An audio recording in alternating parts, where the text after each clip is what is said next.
Break के बाद एक बार फिर हाजिर है और अब बात छत्तीसगढ़ की। छत्तीसगढ़ में कांग्रेस ने कार्यकर्ताओं के प्रशिक्षण शिविर का आगाज कर दिया है और बहुत जल्द पार्टी बूथ चलो अभियान के माध्यम से बूथों की ओर रुख करने की रणनीति भी बना रही है।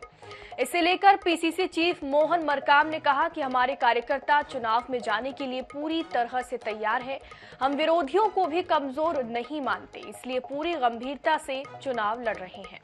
हमारे सहयोगी गौरव शर्मा ने इन्हीं मुद्दों पर मोहन मरकाम से बातचीत की। छत्तीसगढ़ में कांग्रेस संभागीय सम्मेलन के बाद प्रशिक्षण शिविर की शुरुआत कर चुकी है। पाटन से इसकी शुरुआत हुई, उसके बाद आज 200 टॉप लीडर्स को रायपुर में बुलाया गया है, वहां पर प्रशिक्षण दिया जा रहा है। पीसीसी चीफ मोहन मरकाम हमारे साथ मौजूद है, उनसे ही जानते हैं इस बार प्रशिक्षण में क्या अलग है। 2018 में हम लोग देख रहे थे बूथ मैनेजमेंट में बूथ पर सबसे ज्यादा फोकस था, इस बार हम लोग देख रहे हैं कि सोशल मीडिया पर सबसे ज्यादा फोकस है, ऐसा क्यों? संभागीय सम्मेलन के सफल आयोजन के बाद हम लोग विधानसभा वार प्रशिक्षण शिविर में हम लोग जाने वाले हैं। उससे पहले हमारे प्रदेश पदाधिकारियों, जिला अध्यक्षों, निगम मंडलों के अध्यक्षों, मोर्चा संगठनों के पदाधिकारियों को आज हम लोग प्रशिक्षण दे रहे हैं तैयार। हम हर तरह से तैयार रहेंगे। भारतीय जनता पार्टी के प्रोपेगेंडा, झूठ की राजनीति और सोशल मीडिया में जिस ढंग से प्रोपेगेंडा फैलाकर झूठ फैलाया जाता है, उससे हम कैसे मुकाबला करें। आज प्रशिक्षण के माध्यम से हमारे प्रशिक्षण के लोग हमारे पदाधिकारियों को प्रशिक्षण देंगे और आने वाले दिनों में विधानसभा और जो प्रशिक्षण होंगे उसके लिए हमारे जो टॉप लीडर हैं वो जाकर उसकी मॉनिटरिंग भी करेंगे और दिशा निर्देश भी देंगे। बड़ी तैयारी आप लोगों ने की, 10,000 नेता 23,000 बूथों तक पहुंचेंगे। बूथ चलो अभियान कैसा क्या स्वरूप होगा इसका? जबरदस्त तैयारी है।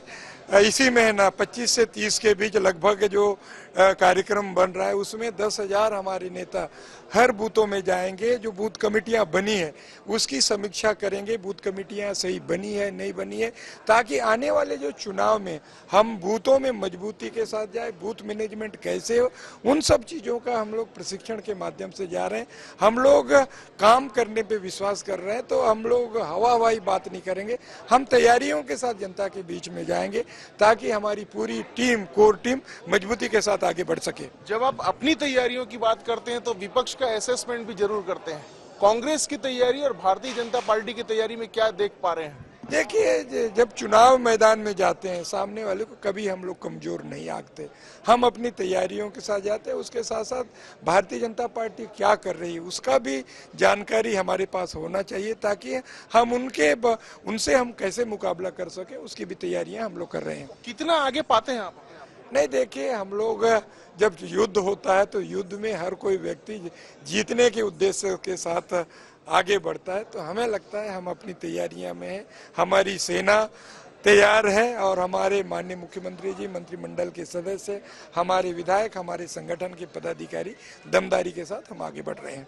तो ये साफ तौर पर पीसीसी चीफ मोहन मरकाम का कहना है कि हैं तैयार। हम इस कार्यक्रम का नाम भी है और सभी जो है वो अब तैयार भी चुनावी रणभूमि में उतरने के लिए। कैमरामैन अरुण कुमार साहू के साथ गौरव शर्मा, INS न्यूज़, रायपुर। छत्तीसगढ़ में संभागीय सम्मेलनों के बाद कांग्रेस ने प्रशिक्षण शिविर की शुरुआत कर दी है। पहले दिन पाटन में प्रशिक्षण के बाद रायपुर में 200 टॉप लीडर्स को ट्रेनिंग दी गई। क्या रहा ट्रेनिंग में खास और किन मुद्दों पर नेताओं को दी गई नसीहत, देखिए इस रिपोर्ट में।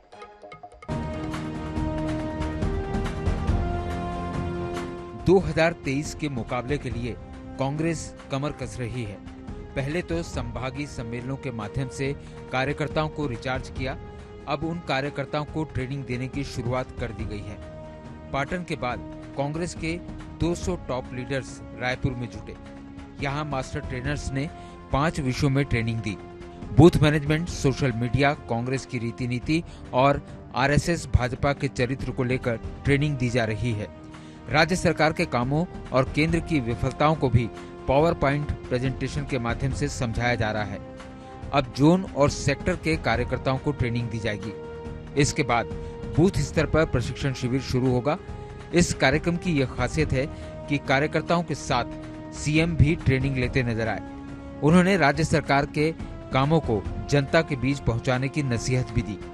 पीसीसी चीफ मोहन मरकाम ने भी नेताओं को पार्टी अनुशासन का पाठ पढ़ाया। शैलजा जी के निर्देश पर लगातार प्रशिक्षण का कार्यक्रम आपने देखा कि 5 संभागों के प्रशिक्षण हो गया। कल विधानसभा स्तर के भी पाटन से शुरू किए हैं और आज सभी जिलाध्यक्ष और जितने भी निगम मंडल के अध्यक्ष हैं उनके प्रशिक्षण का कार्यक्रम और इसके बाद फिर विधानसभा का लगातार प्रशिक्षण का कार्यक्रम चलेगा और बहुत तेज़ी से, क्योंकि बहुत सारी टीम बना दी गई है, एक साथ 5, 6, 7 विधानसभा एक साथ ट्रेनिंग किया जाएगा, जिसमें सेक्टर और जोन स्तर के पदाधिकारी रहेंगे। बूथ के प्रशिक्षण इसके बाद होगा। संभागीय सम्मेलन के सफल आयोजन के बाद हम लोग विधानसभा वार प्रशिक्षण शिविर में हम लोग जाने वाले हैं। उससे पहले हमारे प्रदेश पदाधिकारियों, जिला अध्यक्षों, निगम मंडलों के अध्यक्षों, मोर्चा संगठनों के पदाधिकारियों को आज हम लोग प्रशिक्षण दे रहे हैं तैयार।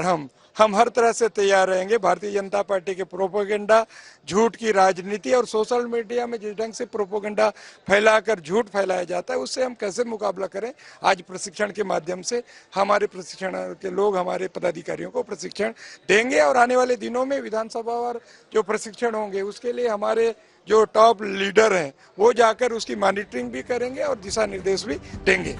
कांग्रेस ने भाजपा से निपटने की पूरी तैयारी कर ली है। इतना ही नहीं, पहली बार बूथ से अधिक सोशल मीडिया पर फोकस भी किया गया है। यही वजह है कांग्रेस के कार्यकर्ता खासे उत्साहित नजर आ रहे हैं। सम्मेलन में ट्रेनिंग का कितना लाभ होगा ये तो चुनाव के वक्त पता चलेगा, लेकिन फिलहाल कांग्रेस सियासी तैयारियों में बढ़त बनाने में जरूर जुटी नजर आ रही है। रायपुर से INS 24/7 के लिए गौरव शर्मा की रिपोर्ट।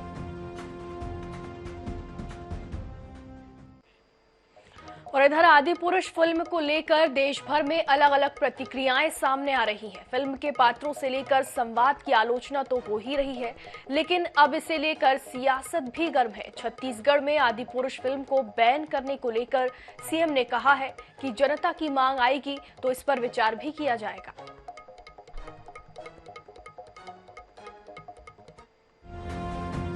देश में धन को लेकर हो रही सियासत के बीच आदिपुरुष फिल्म ने नए सिरे से विवाद छेड़ दिया है। मल्टीप्लेक्स और थिएटरों से लेकर सोशल मीडिया और चाय पान के ठेलों तक आदिपुरुष को लेकर चर्चा हो रही है। इसके पात्रों और संवाद की खासी आलोचना भी हो रही है। इससे पहले द केरल स्टोरी और कश्मीर फाइल्स फिल्में भी सियासी एजेंडे के इर्द गिर्द घूमती नजर आई, लेकिन आदिपुरुष फिल्म में रामायण की कथा का चित्रण किया गया है। इस वजह से किरदारों के संवाद को लोग मर्यादा और संस्कारों की कसौटियों में कस रहे हैं, इसलिए फिल्म की आलोचना भी हो रही है। साथ ही इसे लेकर सियासत भी गर्म है। सीएम भूपेश बघेल ने जहां पब्लिक की डिमांड पर इसे बैन करने पर विचार करने की बात कही है, वहीं सीएम ने पूछा कि धर्म के ठेकेदार बनने वाले लोग कहां हैं, क्यों इसका विरोध नहीं कर रहे हैं। दूसरी तरफ भाजपा ने भी इस मुद्दे पर पलटवार किया है। जनता देख रही है, यदि जनता का डिमांड यदि इस प्रकार से आती है तो उसमें विचार किया जाएगा, लेकिन मैं समझता हूँ कि इस प्रकार के भाषा का प्रयोग हमारे जिसपे हमें आस्था है, हमारी श्रद्धा है, उन जो मर्यादा पुरुषोत्तम राम है, हनुमान जी है, उनके मुंह से कम से कम ये सब तो नहीं बोला जाए, उनके द्वारा नहीं बोलवाया जाना चाहिए। आदिपुरुष को लेकर आपत्तियों पर फिल्म के डायलॉग्स लिखने वाले मनोज मुंतशिर का भी जवाब आया है। उनका कहना है कि यूथ को जोड़ने के लिए आज की भाषा में संवाद लिखा गया है, लेकिन उनका यह प्रयास ही आपत्ति, निंदा और विरोध का कारण बन रहा है। वैसे फिल्म के पात्रों पर भी आपत्ति की जा रही है। ऐसे में अब देखना होगा कि यह विवाद कहां तक जाता है और सियासत कहां जाकर थमती है। रायपुर से INS 24/7 के लिए गौरव शर्मा की रिपोर्ट। छत्तीसगढ़ में सड़कों का निर्माण तेजी से हो रहा है, जिसमें PWD विभाग की भूमिका काफी अहम मानी जा रही है। PWD मंत्री ताम्रध्वज साहू ने कहा कि मुख्यमंत्री के निर्देशानुसार राज्य में सड़कों का जाल बिछाया जा रहा है। हमारी सरकार सबसे ज्यादा खर्चा सड़क पर कर रही है, क्योंकि सड़क अच्छी रहेगी तो दुर्घटनाओं से बचा जा सकता है। उन्होंने बताया कि हमारी सरकार ने 15 से 16 हजार करोड़ रुपए सड़कों पर खर्च किया है। नक्सली इलाकों में भी हम लगातार सड़कों का निर्माण कराते जा रहे हैं और 70 से ज्यादा कैंप खुल चुके हैं। बता दें कि कैंप खोलने का मतलब ही सड़कों का निर्माण कराना है। जब हमारी सरकार बनी तो माननीय मुख्यमंत्री भूपेश बघेल जी के साथ मीटिंग हुई। पीडब्ल्यूडी डिपार्टमेंट की कार्य योजना क्या हो, तो माननीय मुख्यमंत्री जी ने निर्देश किया कि समस्त सड़कों को, पुल पुलिया को बहुत अच्छा बनाना है। हमारा अन्य मदों में जो खर्च करते हैं उससे ज़्यादा सड़कों में करना है, क्योंकि आवागमन का है, एक्सीडेंट से बचने का है, बहुत सारी चीज़ें हैं। तो उस दृष्टिकोण से 15-16 हज़ार करोड़ रुपया हमारा सड़कों में लग चुका है और लगभग छत्तीसगढ़ की सारी सड़कें बन चुकी हैं। बहुत ज़्यादा पत्थल गांव के आसपास की सड़कों के विषय में बात आती थी, ये लोग 15 साल में कुछ नहीं किए। हम लोगों ने उसके लिए भी राशि स्वीकृत की, काम चालू हो गया है। आज की तारीख पे कोई व्यक्ति ये नहीं कह सकता कि यहाँ सड़क खराब है। निर्माण करते समय उखाड़ते हैं, बनाने के लिए वो जरूर खराबी रहता है कुछ समय के लिए, लेकिन अब हम लोग पूरी तौर पर, चाहे ब्रिज की बात हो, सड़कों की बात हो, पूरे छत्तीसगढ़ में जाल बिछा चुके हैं।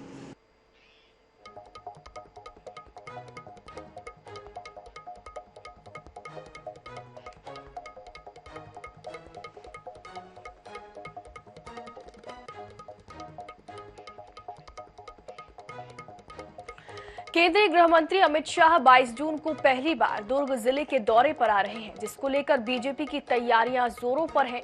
दुर्ग के रविशंकर स्टेडियम में अमित शाह विशाल आम सभा करेंगे, जहां से वो आगामी विधानसभा चुनाव का चुनावी बिगुल भी फूकेंगे। वहीं उनके आगमन से पहले पूर्व विधानसभा अध्यक्ष प्रेम प्रकाश पांडेय ने कार्यक्रम स्थल का निरीक्षण कर जायजा लिया। उनके साथ छत्तीसगढ़ के जनसंपर्क अभियान के प्रभारी शिवरतन शर्मा सहित आला गणमान्य भी मौजूद रहे। आज पूरा जो लोकसभा क्षेत्र में महासंपर्क अभियान चल रहा है, उस संबंध में देश के यशस्वी गृह मंत्री 22 जून को दुर्ग के रविशंकर स्टेडियम में आ रहे हैं। उनकी आम सभा है सुबह 11 बजे। उसी हेतु सब तैयारियां चल रही है, बैठकें चल रही है। और लोकसभा क्षेत्र में जो महासंपर्क अभियान चल रहा है, उसमें लगभग हमारे 9 विधानसभा क्षेत्रों में से 7 में कार्यकर्ता सम्मेलन हो गया है, और आज शायद दुर्ग का भी है और कल पाटन का। इधर राजधानी रायपुर में शनिवार को मछुआ समाज मथुरा जाति के अधीन आने वाले केवट, मल्लाह, भोई, कहार, कहरा, धीवर, निषाद के प्रमुखों की बैठक आयोजित की गई। बैठक में आगामी मानसून सत्र में मछुआ समाज को अनुसूचित जनजाति आरक्षण संबंधी विधेयक पास कराने और सरकार के सामने अपनी बातों को रखने की रणनीति बनाई गई। साथ ही सभी संभागों में एक दिवसीय रैली और ज्ञापन की रणनीति भी बनाई गई है, जिसमें 28 जून को रायपुर संभाग, 31 जून को दुर्ग, 6 जुलाई को बिलासपुर और 12 जुलाई को बस्तर संभाग में कार्यक्रम रखे जाने की बात कही गई है। मगर ये सरकार ने हमको जो हमारी जो आरक्षण की जो मांग था, मछुआरों का आरक्षण की जो मांग था, उसको शामिल करने का बात था। ये पहले से शामिल रहा, इसको ज़बरदस्ती विलोपित किए हैं। इसको शामिल करना चाहिए था, और ये शामिल 1950 से लेकर अभी तक के हम लोग लगातार सरकार के पास लड़ते आ रहे हैं कि हमारी इस मांग को मान ले जाए करके। हम लोग की रणनीति यही है कि हमें लगातार सरकार जो है हमारे मछुआरा के भावनाओं के साथ खिलवाड़ कर रहे हैं, और जहाँ भी जिसकी सरकार आई है उन्होंने सिर्फ मछुआरा की भावनाओं के साथ खेला है। हमारी मूल मांग है कि हमें जो आरक्षण मिली हुई, मतलब पूर्व में हमारा नाम जो काट दिए गए मध्य प्रदेश सरकार के द्वारा, वो फिर से हम यहाँ जोड़ना चाहते हैं। यदि यहाँ ये सरकार भी हमें पूरा विश्वास दिलाए थे कि यह हमारी सरकार आने पर आपके समाज को जो है आरक्षण में लिया जाएगा करके, लेकिन 4.5 साल सरकार की पूरे समय सीमा समापन होती दिख रही है, लेकिन मछुआरों की मांग अभी पेंडिंग है। अभी तक मछुआरे की मांगों में किसी प्रकार की कोई सूझबूझ नहीं हुई है।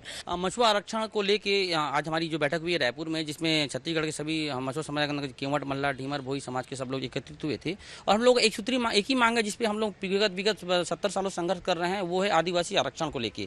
और आदिवासी आरक्षण को लेके मैं भ्रांतियां दूर करना चाहूंगा। हमारा समाज कभी भी आदिवासी आरक्षण नहीं मांगा। हम लोग ऑलरेडी आदिवासी वर्ग में आते हैं, ये हमारा समाज नहीं कहता, भारत सरकार कह रहा है, जिसकी पुष्टि ये पत्र कह रही है। भारत सरकार का ये पत्र है, ये प्रमाणित करता है। भारत सरकार ने विभिन्न प्रदेश से रिपोर्ट गया था कि हमारा समाज आदिवासी वर्ग में आता है, पर हमें सिर्फ मांझी समाज को छोड़ के बाकी सब समाज, बाकी जो केवट, मल्ला, ढीमर को हटा दिया गया था, तो उसको जोड़ने के लिए ही हमारी मांगे हैं। और इधर भारतीय जनता पार्टी के राष्ट्रीय अध्यक्ष जेपी नड्डा ने संपर्क से समर्थन अभियान की शुरुआत की है। इसके तहत उन्होंने मशहूर कारोबारी SBS biotech group of companies के फाउंडर डॉक्टर संजीव जुनेजा से उनके चंडीगढ़ निवास पर मुलाकात की। इस मौके पर उनके साथ राष्ट्रीय उपाध्यक्ष सौदान सिंह, राज्यसभा सांसद अनिल जैन, प्रदेश अध्यक्ष अरुण सूद और संगठन मंत्री श्रीनिवासन मौजूद रहे। Business tycoon doctor Sanjeev Juneja ने कहा कि सबसे बड़े इन्वेस्टर भारतीय इकोनॉमी में निवेश करना चाहते हैं। उन्होंने कहा कि मोदी जी का 10 ट्रिलियन का जीडीपी सपना समय सीमा से पूर्व ही पूरा होने के संकेत दिख रहे हैं। डॉक्टर जुनेजा ने भारत को बड़े बड़े हाउस होल्ड आयुर्वेदिक ब्रांड्स दिए हैं, जिनमें डॉक्टर ऑर्थो, पेट सफा, रूप मंत्रा और सच्ची सहेली प्रमुख हैं।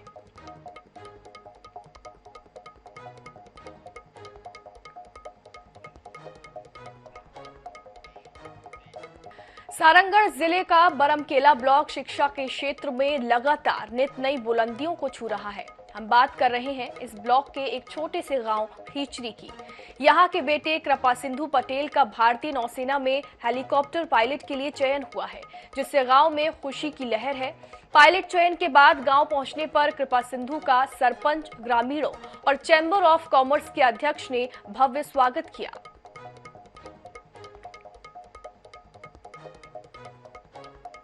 आज अपने गृह ग्राम खिचरी और बरमकेला, जहाँ से मैंने अपनी प्रारंभिक शिक्षा की शुरुआत की है, वहाँ पर अपनी छुट्टी में आया हूँ और अपने भारतीय नौसेना में हेलीकॉप्टर पायलट की ट्रेनिंग कंप्लीट करने के बाद मुझे यहाँ आने में बहुत खुशी हुई। यहाँ पर कॉमर्स इकाई और मेरे ग्राम के खिचरी के युवाओं ने मेरा स्वागत किया और ये देखकर मुझे अत्यंत ही हर्ष महसूस हुआ। आज बरमकेला तहसील के खिचरी ग्राम से एक हमारे लड़के का नेवी में सिलेक्शन हुआ, जो जल में नेवी ऑफिसर बना है जल विभाग में, और जल विभाग का वो हेलीकॉप्टर बनाने का उनको वो पायलट बना है।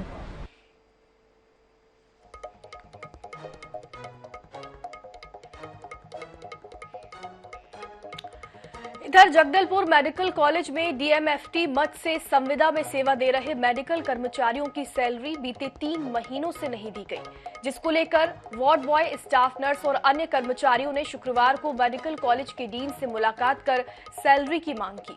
कर्मचारियों ने बताया कि मेडिकल कॉलेज प्रबंधकों की ओर से 14 जून तक सैलरी देने की बात कही गई थी, लेकिन अभी तक वेतन नहीं दिया गया। वहीं उन्होंने 4 दिनों से सैलरी नहीं मिलने पर काम बंद कर हड़ताल की भी चेतावनी दी है। अभी हम लोग को 3 महीना से सैलरी नहीं मिला है, बहुत परेशानी, बहुत दिक्कत जा रहा है। अभी बच्चे लोग का भी स्कूल वगैरह खुलने जा रहा है, उन लोग का भी ड्रेस वगैरह सब चीज का जरूरत है। अभी हम लोग घर किराया नहीं दे पा रहे हैं, उसके कारण भी दिक्कत जा रहा है। पहले बस भी चल रहा था, उसको भी बंद कर दिए। मैं डीएमएफ कर्मचारी अध्यक्ष हूँ और हम लोग का आज का मेन ये था कि सैलरी क्या है, हम लोग पिछले 3 महीने सैलरी नहीं मिल रहा है, जिसके लिए हम लोग अधीक्षक से मिलने आए सैलरी के मुद्दे में। और क्या संविदा हमारे यहाँ 8-10 हज़ार का सैलरी मिलता है, उनकी जो कर्मचारी हैं, तो क्या बहुत दिक्कत होता है, पेमेंट भी नहीं मिल पा रहा है, आने जाने का खर्च पर डे। और अब बात विकास के गढ़ छत्तीसगढ़ की। छत्तीसगढ़ की भूपेश सरकार ने किसानों की कर्ज माफी के साथ ही लोहांडीगुड़ा के किसानों की जमीन वापसी का वादा पूरा किया। सत्ता में आते ही मुख्यमंत्री भूपेश बघेल ने तत्काल जमीन वापसी के लक्ष्य को पूरा करने के लिए एक अलग मंत्री परिषद का गठन किया और किसानों को उनकी जमीन लौटाई। आज लोहांडीगुड़ा का किसान अपनी जमीन पर खेती कर बेहद खुश है। देखिए ये रिपोर्ट।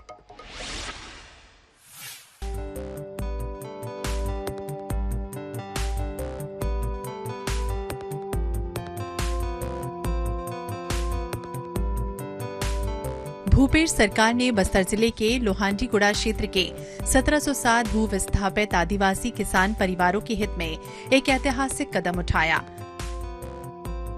मुख्यमंत्री के रूप में भूपेश बघेल के शपथ ग्रहण के लगभग 21 दिन बाद ही उनकी अध्यक्षता में कैबिनेट की बैठक में जमीन वापसी का निर्णय लिया गया।